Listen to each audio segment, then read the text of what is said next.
So, okay, we're here with Jimmy Waldo, who has played keyboards with so many great bands.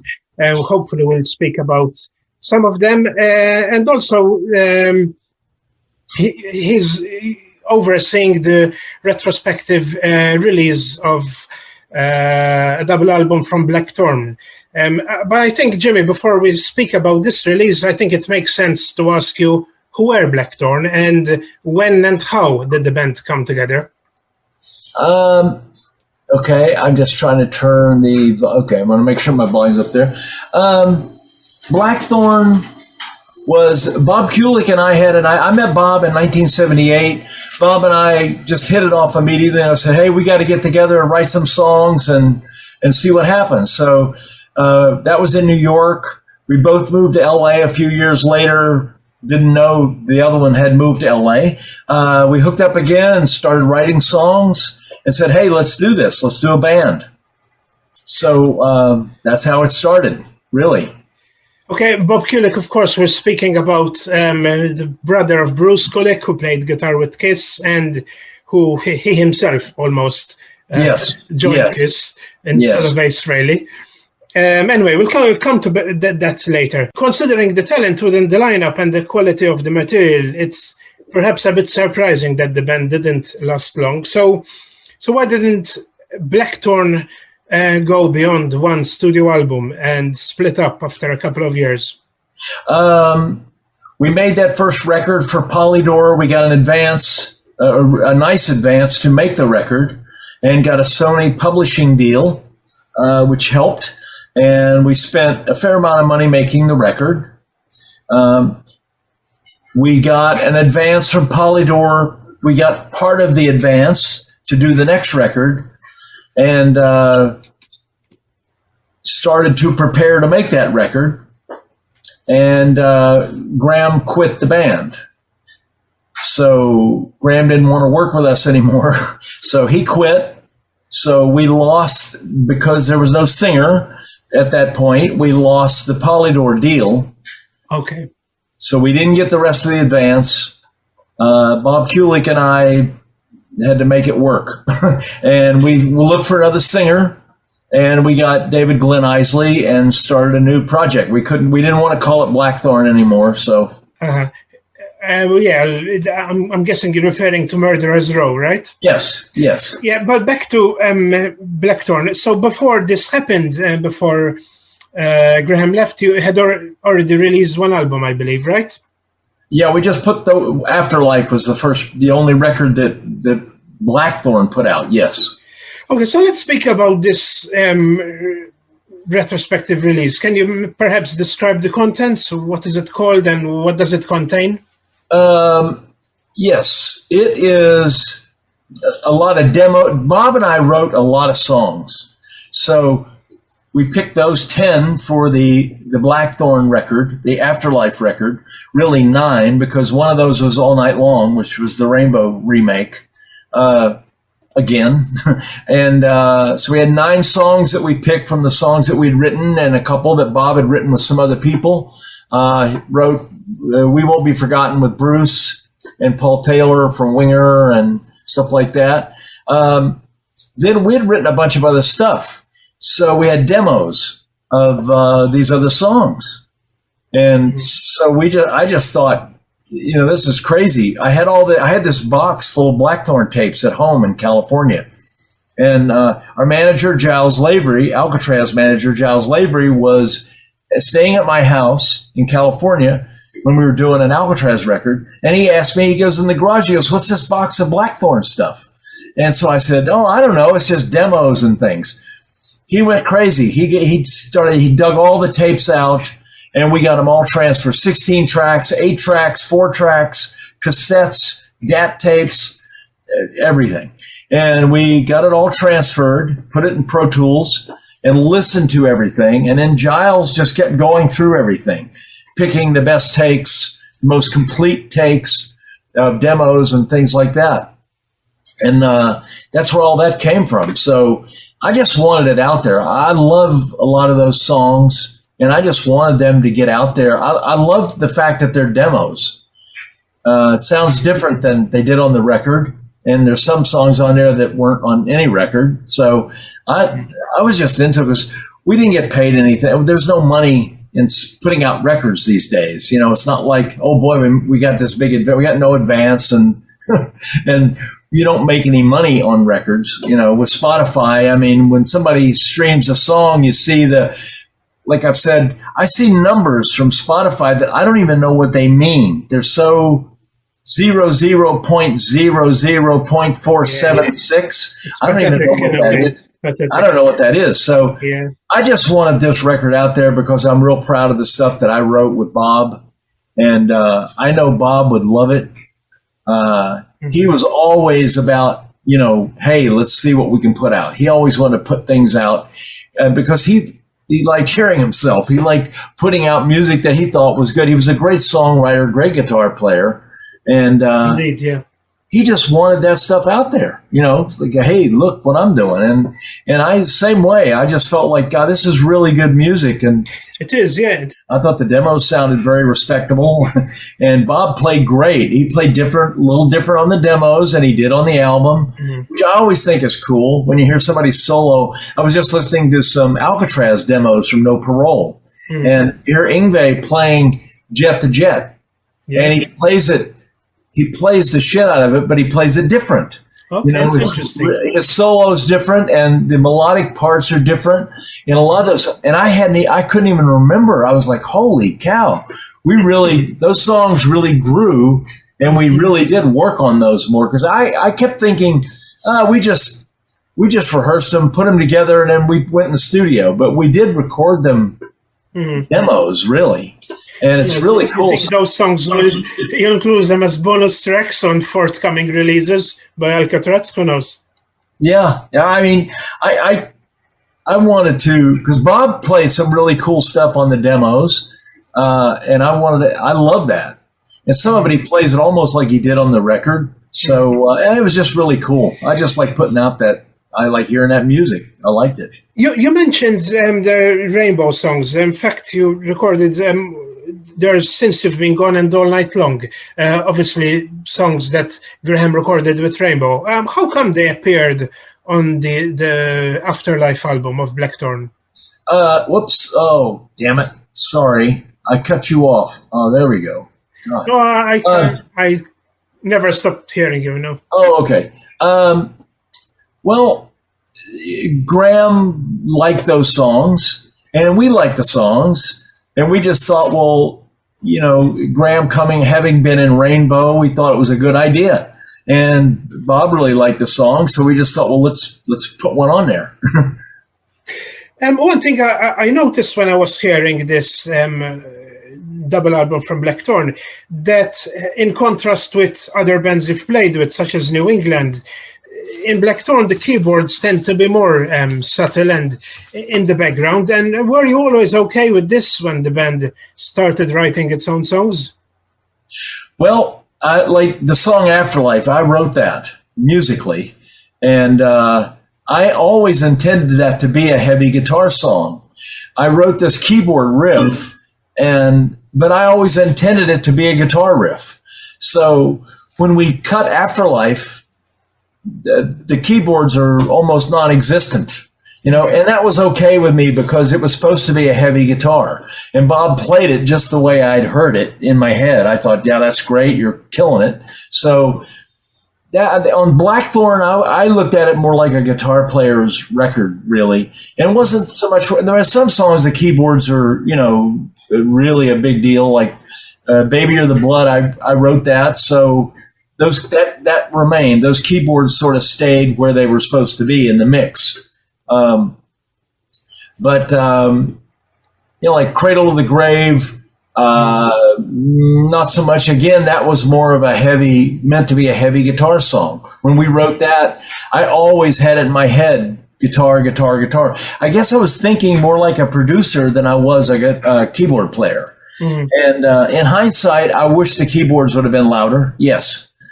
One thing, my impression at least, when I heard some of the songs. By the way, what's this album called? This double album from Blackthorne? Well, it's just Afterlife, and then the other one is "Don't Kill the Thrill." Oh yeah, okay. One impression I had, some of the songs reminded me a lot of Warrior. I don't know.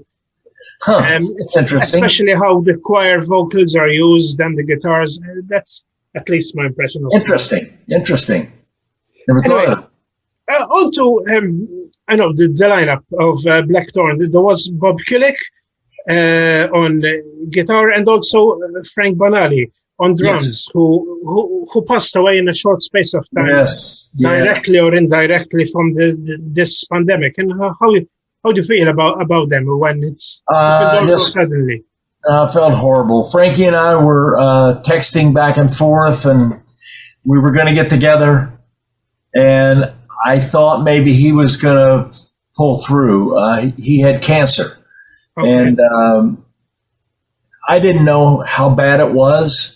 And Frankie, I see pictures of Frankie smiling, and he looked just like Frankie. I mean, he didn't have the hair, but he looked great. And he really kept it up right to the end, fighting.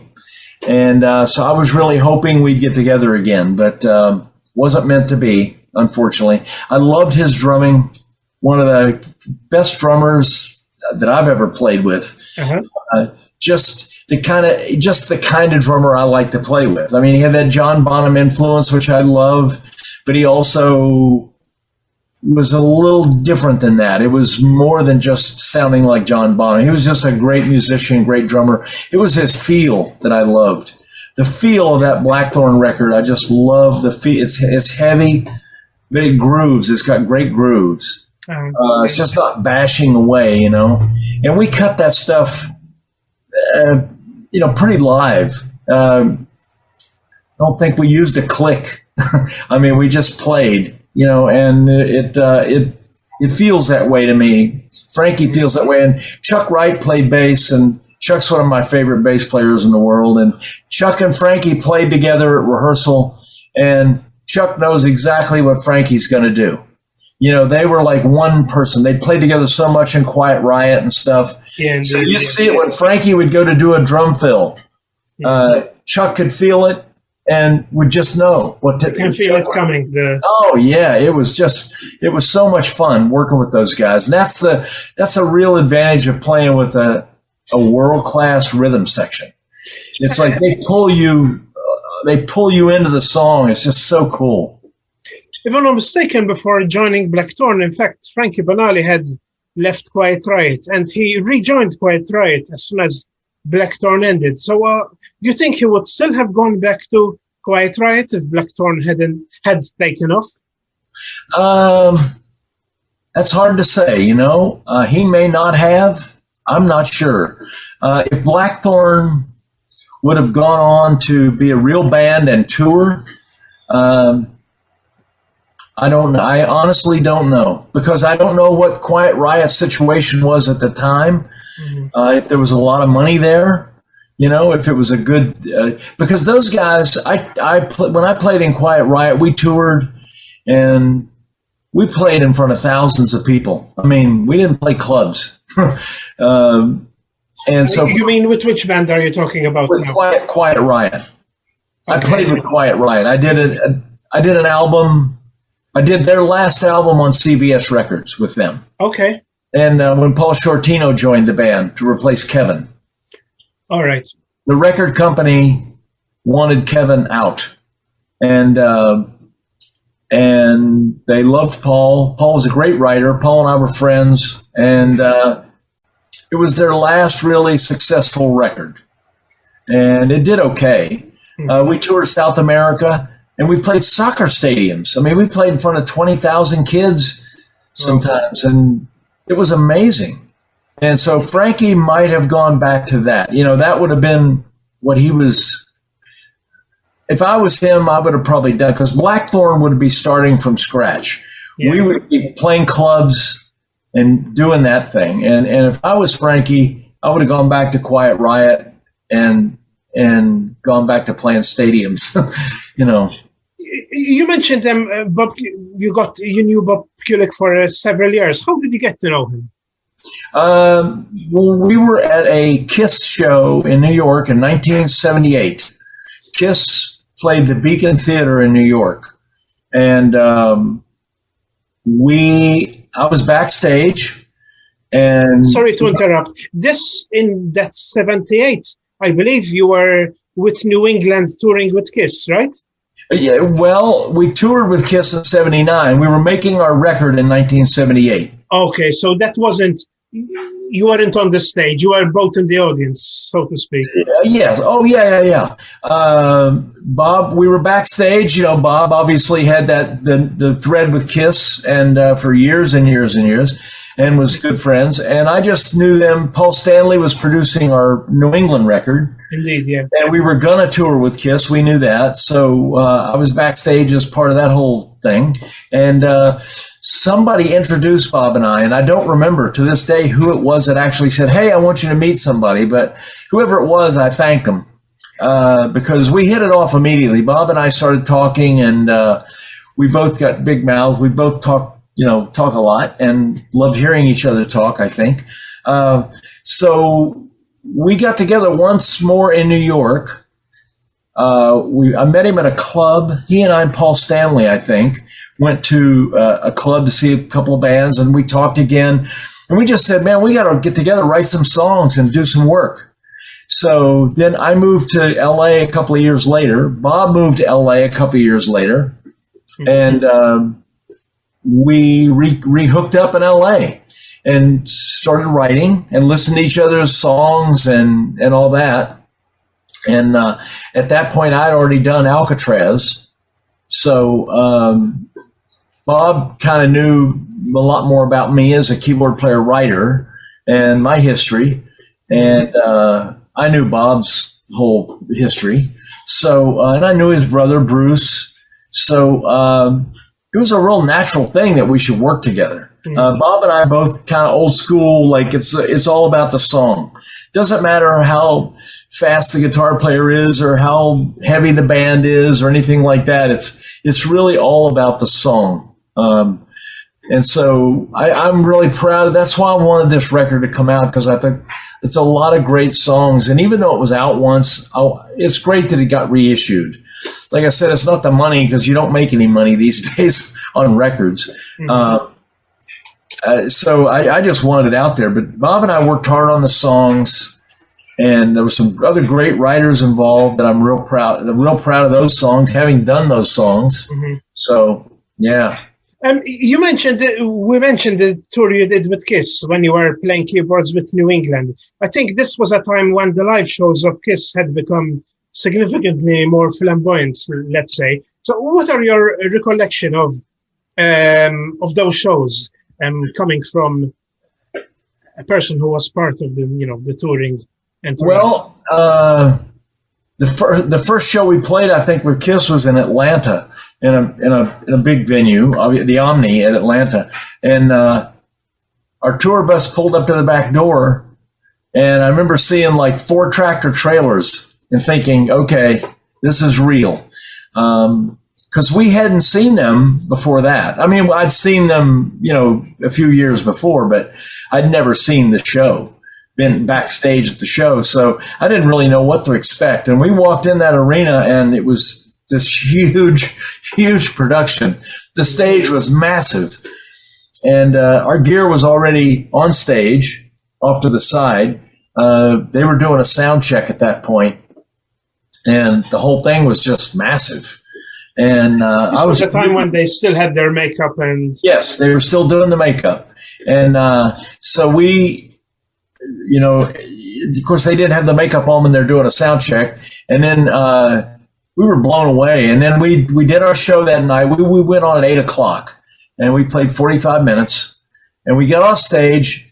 And I remember walking by their dressing room and seeing them. They put on their own makeup. They didn't have makeup people. Each guy did his own makeup. And I thought that was, I don't know if I'd do that or not. I think if I was putting on that kind of makeup, I'd say, I don't want to be bothered with this before I play. I was blown away that those guys were hands-on. I mean, they really were. They were that way. It was great. When Bob Kulick was still alive, did he mention anything to you about the time he had auditioned for Kiss and almost became their first guitarist? You know, it's funny, Bob. Somebody asked me that yesterday. Bob never really talked about auditioning for Kiss. Bob just talked about he'd been friends with them, knew them, and he was writing songs with them. And he played guitar. When Ace was not able to be around, Bob played all the guitar for some of those songs and records. But he never really said to me, "Oh, I auditioned and didn't get the gig." He didn't say that. And I don't know why. I didn't ask him about it because had been years before. I don't want to bring up bad memories. Maybe he didn't have, because he got along with the guys in Kiss great, and they were all good friends. And of course, his brother being in Kiss that was all good. I just didn't feel the need to say, "Well, Bob, did you audition for them and not get picked, or what happened?" So I just never did. We never really talked about it. So then after Blackthorne ended, as we said, you formed the band Murderers Row with Bob Kulick.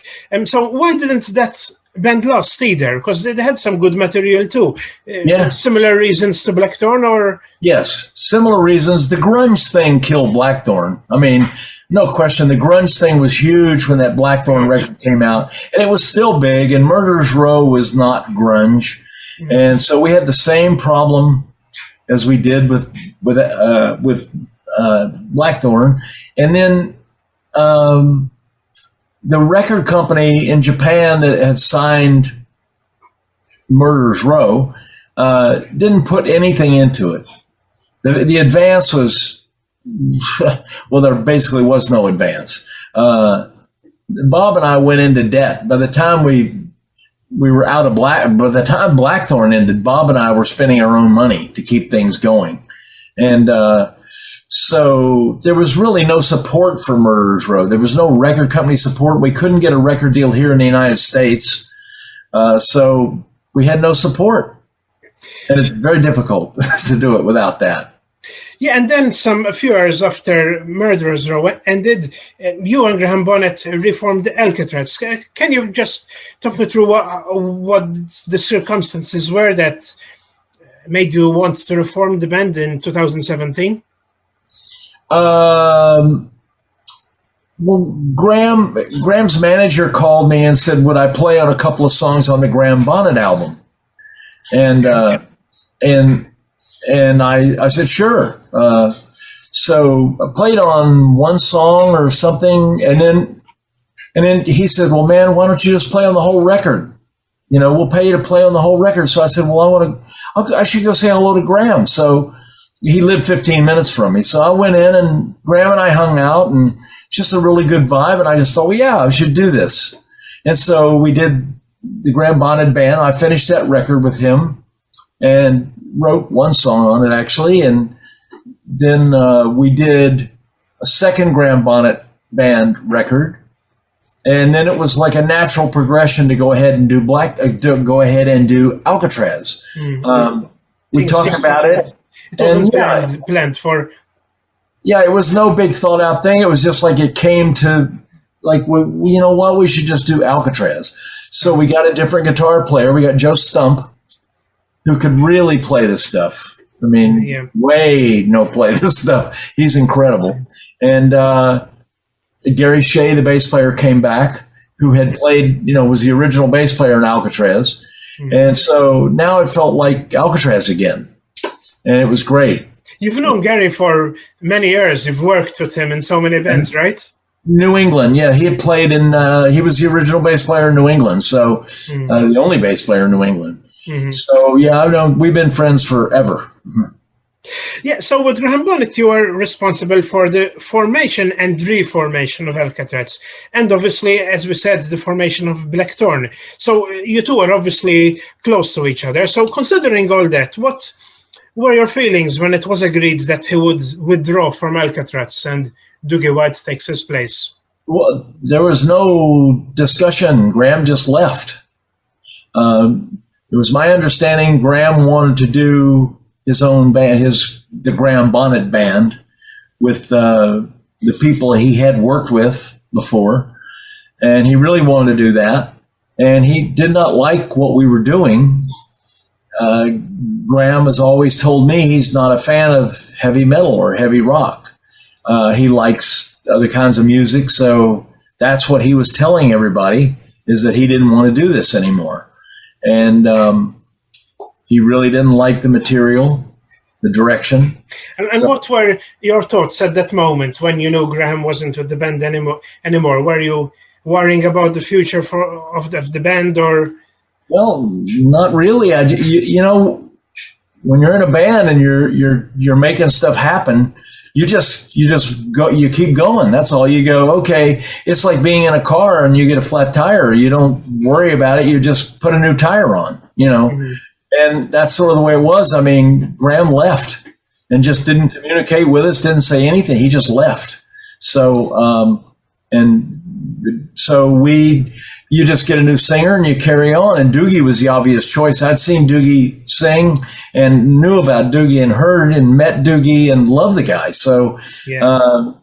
I heard it was the obvious choice. Let's face it. If there's one person to take Graham's place, it was Doogie. Oh, it was perfect. It was perfect. I'd seen Doogie sing with Michael Schenker and was just blown away. I had never seen Doogie live at that point. I'd heard heard the records, the Rainbow record, the Yngwie record, and just thought he was amazing.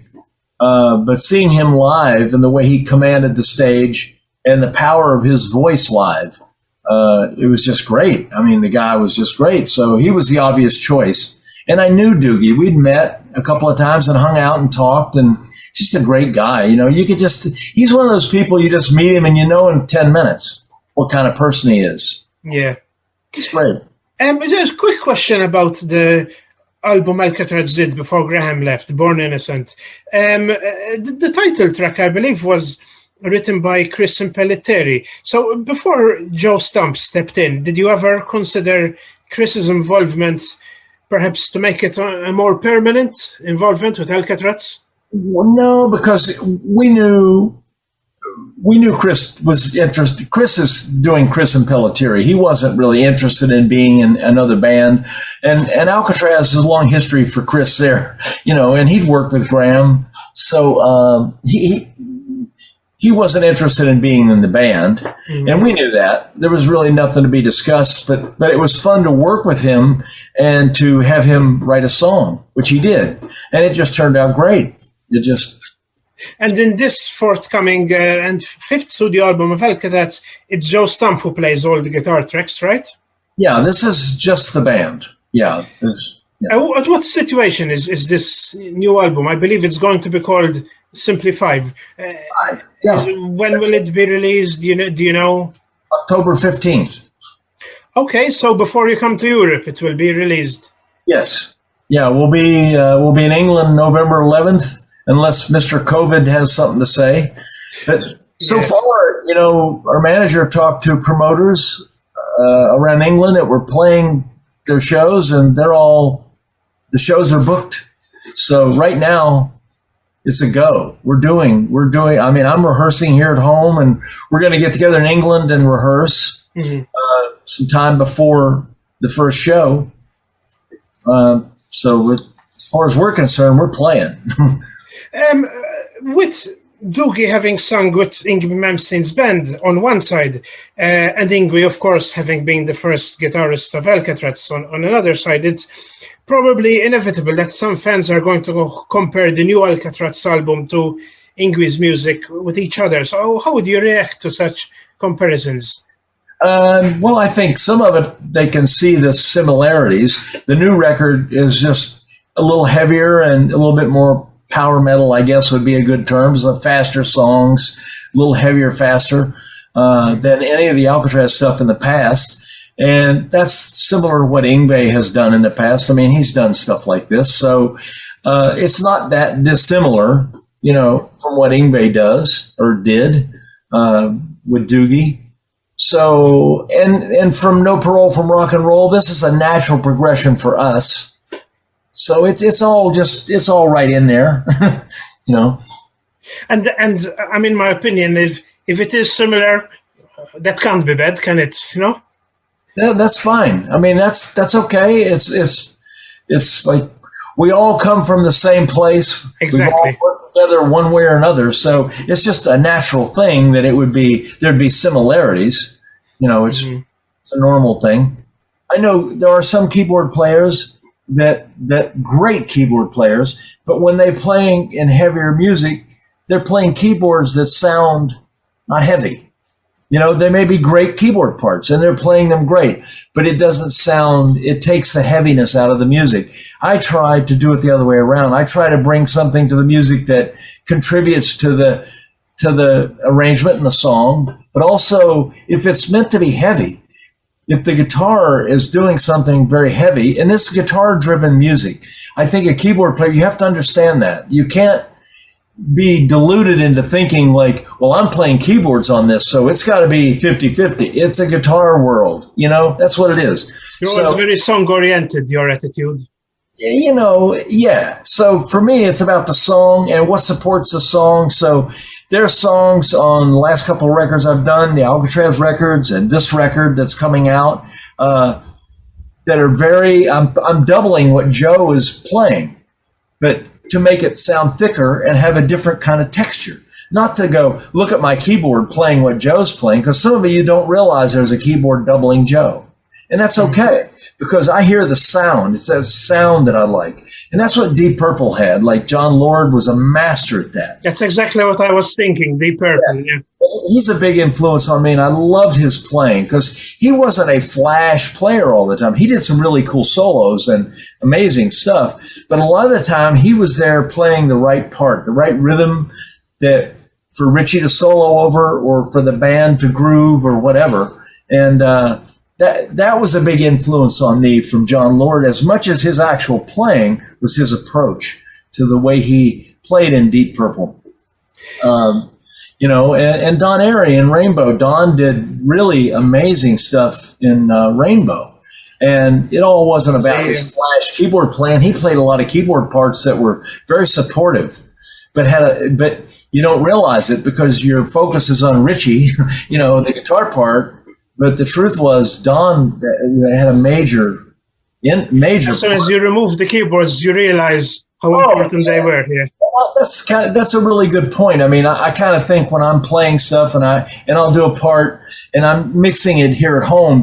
I don't mix the records, but I've got the tracks and I got my keyboard part. I mix it into where I think it should be, and then I listen and then I mute it and I go, are you missing it? And if you feel like there's something missing, then I must be adding something. So that's kind of my approach. So a lot of the songs, the keyboards aren't real loud, but it doesn't matter. It's all about what works and what makes sense, kind of thing.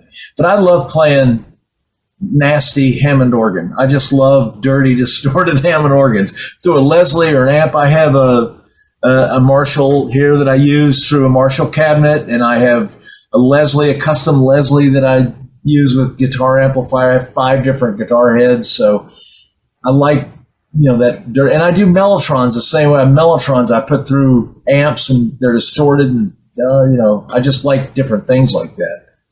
Fantastic. Jimmy Waldo, it's been a genuine pleasure speaking to you. Well, thank you very much. Thank you for your time.